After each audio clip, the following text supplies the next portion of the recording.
नमस्कार दोस्तों, मैं दीपक कुमार आप सभी का स्वागत करता हूं दादा पहले। दोस्तों, आज सुप्रीम कोर्ट में बिहार के लोकप्रिय एवं बहुत चर्चित पत्रकार यूट्यूबर पत्रकार मनीष कश्यप के मामले पे सुनवाई। आज दरअसल सुप्रीम कोर्ट में मनीष कश्यप ने जो याचिका लगाई थी उसके ऊपर सुप्रीम कोर्ट को सुनवाई करना था और उसके ऊपर आदेश देना था।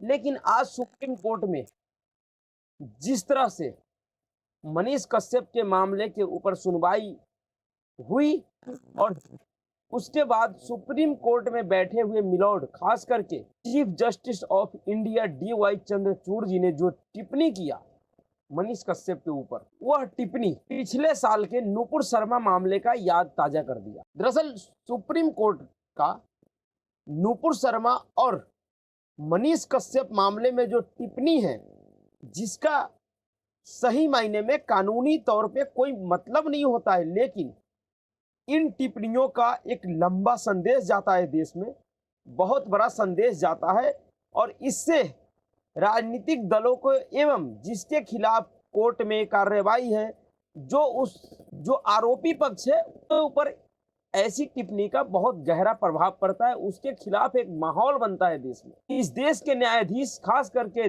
अदालत में बैठे हुए, सुप्रीम कोर्ट जैसे बड़े अदालत में बैठे हुए न्यायाधीश महोदय, बिना कुछ सोचे समझे, बिना कुछ देखे, कुछ समय सो कुछ ऐसे मामले में इस तरह की टिप्पणी कर देता है जिसका कोई मतलब नहीं होता है, लेकिन फिर भी वह कोर्ट में बैठ के भी राजनीति खेल लेते हैं। जी हाँ, दरअसल आज सुप्रीम कोर्ट में मनीष कश्यप ने याचिका लगाया था कि उसके ऊपर जो भी मामले दर्ज हैं उन सभी मामलों को एक जगह क्लब कर दिया जाए और उसके ऊपर जो एनएसए लगा है उस पर विचार किया जाए, उस एनएसए को खत्म किया जाए, क्योंकि ये गैर कानूनी तरीके से ये धारा लगाया गया है, यह सभी को पता है। लेकिन जब कोई व्यक्ति जरूरत से ज्यादा होशियार हो जाता है, अपने आप को निष्पक्ष दिखाने का कोशिश करता है, उस व्यक्ति के साथ अक्सर ऐसा ही होता है जिस तरीके से आज मनीष कश्यप के साथ हो रहा है।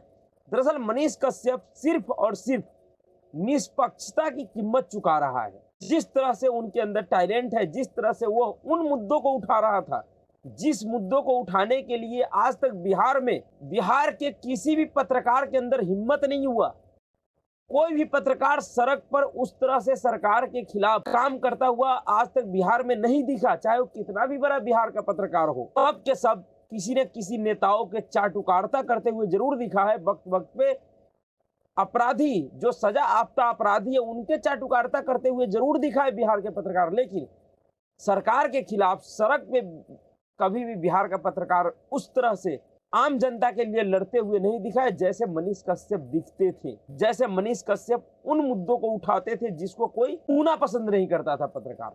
लेकिन सुप्रीम कोर्ट ने जिस तरह से आज मनीष कश्यप के ऊपर टिप्पणी किया है, सुप्रीम कोर्ट ने कहा कि तुम मनीष कश्यप तमिलनाडु जैसे शांत प्रदेश को अशांत करने की कोशिश किया अपने फेक वीडियो के माध्यम से। वीडियो फेक है या नहीं है इसका अभी कोई जांच नहीं हुआ है, कोई जांच रिपोर्ट माननीय महोदय के पास नहीं था, फिर भी उन्होंने न्यूज चैनलों और मनीष कश्यप के खिलाफ जो सुप्रीम कोर्ट में वकील खड़ा हुए थे, उनके प्रभाव में वीडियो को भी फेक बता दिए। और जिस तरह से नुपुर शर्मा को सुप्रीम कोर्ट में बैठे हुए मिलॉर्डों ने मीडिया न्यूज चैनलों के ऊपर चल रहे खबरों के देखकर कहा था कि तुम्हारे वजह से इस देश में इस तरह की घटनाएं हो रहा है, इस तरह की अशांति फैली हुई है। यानी जो पैगंबर मोहम्मद वाला विवाद था, उस विवाद में जिस तरह से कन्हैया लाल से लेके उमेश कोले तक का गर्दनें काट दिया गया, हत्या कर दिया गया, उन सारे घटनाओं के लिए सुप्रीम कोर्ट ने नुपुर शर्मा को दोषी ठहरा दिया, जबकि नुपुर शर्मा भी इसी तरीके से मनीष कश्यप के तरीके के जैसे ही वो भी अदालत में सिर्फ इस बात के लिया गया था कि उस मामले में देश में जितने भी एफआईआर है उनको एक जगह क्लब कर दिया जाए कि उन सभी मामलों का एक ही जगह जांच हो जाए। और इस तरह से सुप्रीम कोर्ट बहुत से मामले में करते हैं। यही सुप्रीम कोर्ट है जो पवन खेरा के मामले में, जिस पवन खेरा ने प्रधानमंत्री नरेंद्र मोदी के पिताजी को गाली दिया था, उनके मां को गाली दिया था, उस मामले में उस पवन खेरा को पवन खेरा के खिलाफ असम से लेकर उत्तर प्रदेश में एफआईआर दर्ज हुआ था, लेकिन जैसे ही असम पुलिस उसको गिरफ्तार किया दिल्ली में, 1 घंटे के अंदर सुप्रीम कोर्ट ने उसे अंतरिम जमानत दे दिया। और यही सुप्रीम कोर्ट उस सभी मामलों को उत्तर प्रदेश में क्लब भी कर दी। लेकिन मनीष कश्यप के मामले को ये क्लब नहीं करेंगे, नुपुर शर्मा के मामले को ये क्लब नहीं करेंगे। जब पूरे देश में इनकी छीछा लेदर हो गई, पूरे देश के लोग जब इनके ऊपर थूकने लगे, तब जाके ये नुपुर शर्मा के मामले को क्लब किया। शायद इसी तरह का अपेक्षा मनीष कश्यप के मामले में भी माननीय महोदय कर रहे हैं। जब इस एक नियम है कि एक मामले में देश में कितनी भी जगह पे एफआईआर हुई हो, कितनी भी राज्य में हुई हो, लेकिन उन सभी एफआईआरों को जो जहां प्रथम एफआईआर होता है उस मामले का, उसके साथ क्लब कर दिया जाता है। तो फिर मनीष कश्यप के मांग पे विचार कर क्यों नहीं किया सुप्रीम कोर्ट ने? क्या मनीष कश्यप इतना बड़ा आतंकवादी हो गया? क्या मनीष कश्यप इतना बड़ा देशद्रोही व्यक्ति है जिसकी वजह से इस देश के सुरक्षा को खतरा है? दरअसल सुरक्षा को खतरा नहीं है। दरअसल आज सुप्रीम कोर्ट ने फिर से साबित किया कि वो कपिल सिब्बल जैसे वकीलों के सामने बौने हैं। वो कपिल सिब्बल जैसे वकीलों को नाराज नहीं कर सकते हैं, उनके अंदर इतनी क्षमता नहीं है, क्योंकि ये सारा के सारा खेल कपिल सिब्बल ने किया। मनीष कश्यप के विरोध में वह कपिल सिब्बल जो इस देश के कानून मंत्री रह चुका है, उसके अलावा भी कई तरह के मंत्री रह चुका है, कांग्रेस पार्टी के टिकट पे चुनाव लड़ चुका है, वह कपिल सिब्बल सुप्रीम कोर्ट के सामने खड़ा था मनीष कश्यप के खिलाफ। और कपिल सिब्बल के सामने सुप्रीम कोर्ट की क्या हैसियत है, वह इस देश की जनता ने कई एक मौकों पर देखा है। किस तरह से कपिल सिब्बल के एक वकील को तीसरा सितंबर को जब सुप्रीम कोर्ट ने जमानत नहीं दिया था, तो वही कपिल सिब्बल पूरे सुप्रीम कोर्ट के साथ पे ही धब्बा लगा दिया था। उसने कह दिया था कि मैंने 50 साल से इस कोर्ट में प्रैक्टिस कर रहा हूं, पर ऐसा दिन आज तक कभी नहीं देखा।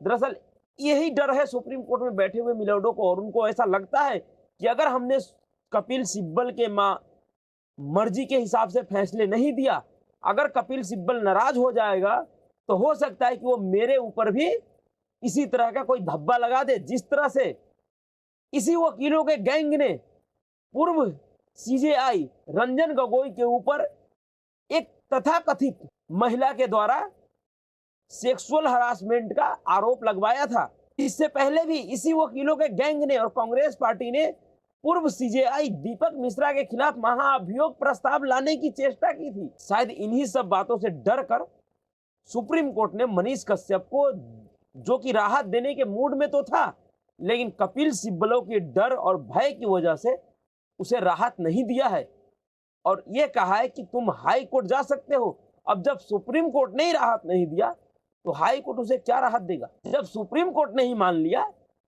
कि यह फर्जी वीडियो चलाया, फर्जी खबर चलाया, जबकि मनीष कश्यप को वकील ने कहा अगर इसी पैमाने पे मनीष कश्यप दोषी है, तो फिर इस तरह का खबर तमाम इलेक्ट्रॉनिक मीडिया से लेके प्रिंट मीडिया ने भी चलाया है। दैनिक भास्कर ने पूरी की पूरी वीडियो चलाई है, रिपोर्टिंग चलाई है, उसी के आधार पे मनीष कश्यप ने यह खबर चलाया और इस तरह की बातें किया। तो फिर अगर मनीष कश्यप दोषी है, तो फिर वह पत्रकार और वह मीडिया संस्थान भी तो दोषी होना चाहिए, उनको भी जेल होना चाहिए। लेकिन उसके ऊपर इन माननीय महोदय मिलोडो ने कोई चर्चा नहीं किया, क्योंकि इन्हें पता है कि ये जो जितने भी मीडिया संस्थान है, यह बड़े बड़े कारपोरेट घराने का है, उनसे यह मिलोड नहीं झगड़ा मोल ले सकता है, क्योंकि मीडिया संस्थानों को या पत्रकारों को कुछ संवैधानिक प्रिविलेज मिला हुआ है, संवैधानिक अधिकार मिला हुआ है। लेकिन एक ऐसे व्यक्ति को, जो व्यक्ति सच में इस देश में पत्रकारिता करता था, वो किसी सत्ता के पक्ष में नहीं था या किसी भी पार्टी के पक्ष में नहीं था, उस सबके लिए एक ही तरह का उसका मत था कि वो सिर्फ गरीब जनता का आवाज उठाता था। उस पत्रकार को सुप्रीम कोर्ट ने कह दिया कि नहीं, तुम्हें राहत नहीं दिया जा सकता, क्योंकि तुम एक शांत प्रदेश, कितनी बेशर्मी के साथ कह रहे हैं, जिस प्रदेश का इतिहास है कि हिंदी भाषा के लिए किस किस तरीकों का उस प्रदेश में उपद्रव हुआ है।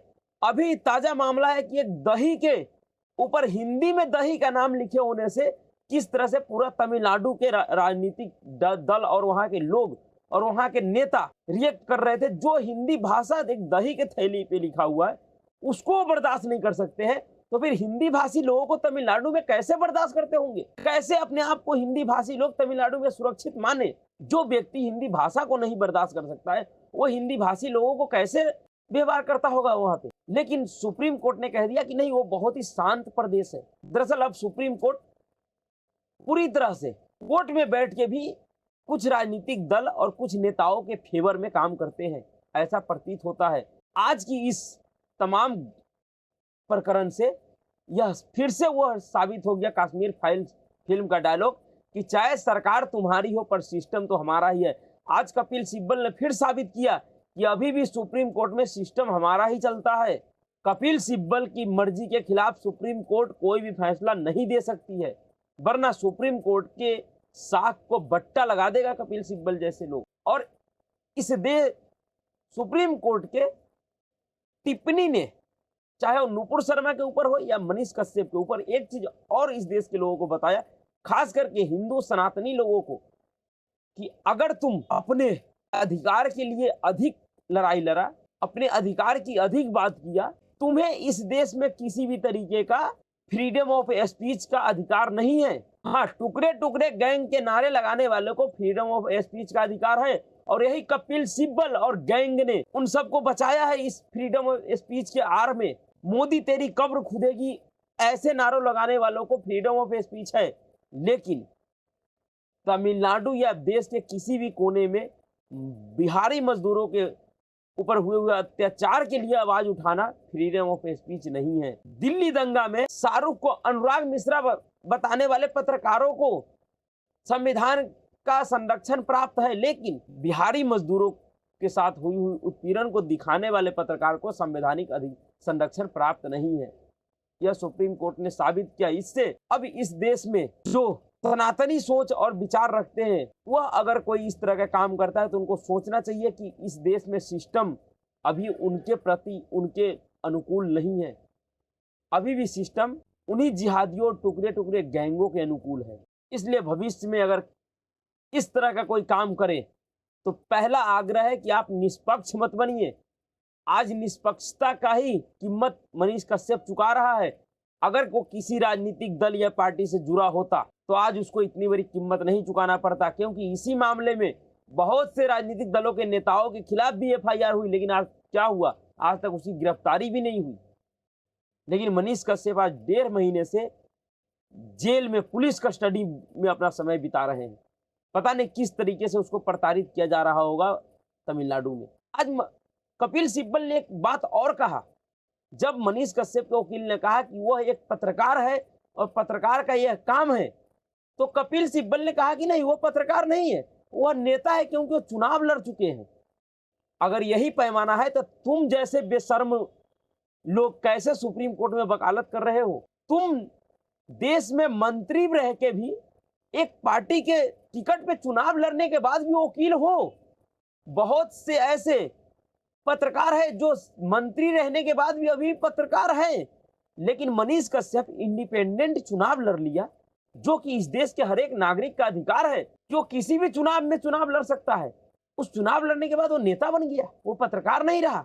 किस तरह का दुर्भाग्य है इस देश का, जो युवक इस देश में सत्ता और कुव्यवस्था के खिलाफ आवाज उठाने का कोशिश करता है, उसके आवाज को इसी तरीके से सरकार दबाती है। पर चाहे सुप्रीम कोर्ट हो या इस देश का कोई भी कानून, कब तक मनीष कश्यप को जेल में रख पाएगा?